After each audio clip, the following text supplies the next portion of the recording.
అందరికీ నమస్తే.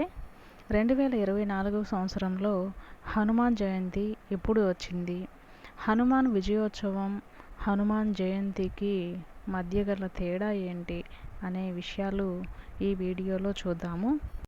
హనుమాన్ విజయోత్సవం 2024 సంవత్సరంలో ఏప్రిల్ 23వ తేదీ మంగళవారము.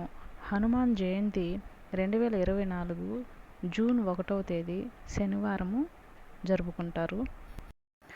హనుమాన్ జయంతికి హనుమాన్ విజయోత్సవానికి మధ్య ఉన్న తేడా ఏంటో చూద్దాము. హనుమాన్ జయంతి వైశాఖ మాసంలోనే జరుపుకుంటారు. అంజన కేసరుల కుమారుడైన ఆంజనేయుడు రాక్షస సంహారం కోసం రామకార్య నిర్వహణకు ఉదయించాడు. శివుని రుద్రాంశతో హనుమంతుడు అవతరించాడు.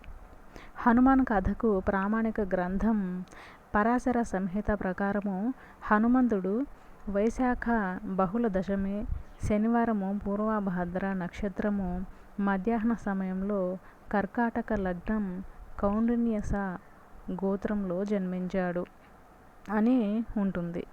అందుకే వైశాఖ బహుళ దశమి రోజున హనుమాన్ జయంతి జరుపుకోవాలి. వైశాఖ మాసంలో హనుమాన్ జయంతి అయితే మరి చైత్రమాసంలో పౌర్ణమి రోజున కూడా హనుమాన్ జయంతి జరుపుకుంటారు కదా, ఎందుకలా అనే సందేహం రావచ్చు. దానికి కారణం ఏంటి అంటే, హనుమంతుని సహాయంతో రాముడు సీత జాడను వెతకడం, వారధి నిర్మించటం, లక్ష్మణుడు మూర్ఛపోయినప్పుడు సంజీవని తీసుకొని వచ్చి ప్రాణాపాయం నుంచి తప్పించటము, ఇలా రాముడు అయోధ్యకు చేరుకునేంత వరకు అడుగడుగున శ్రీరాముని విజయం వెనుక భక్తుడు హనుమంతుడు ఉన్నాడు.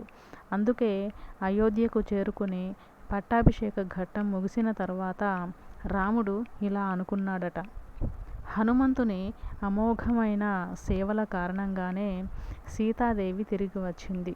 నేను తిరిగి అయోధ్య నగరంలో పట్టాభిషిక్తుడిని అయ్యాను. ప్రేమగా ఆలింగనం చేసుకుని కృతజ్ఞతలు తెలియజేశాడట రాముడు.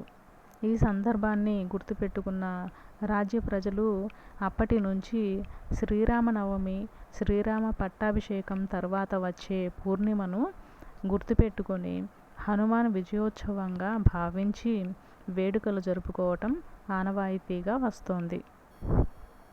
అందుకే ప్రతి సంవత్సరం 2 సార్లు హనుమాన్ జయంతి జరుపుకుంటారు. అంటే హనుమాన్ విజయోత్సవాన్నే హనుమాన్ జయంతిగా జరుపుకుంటారు.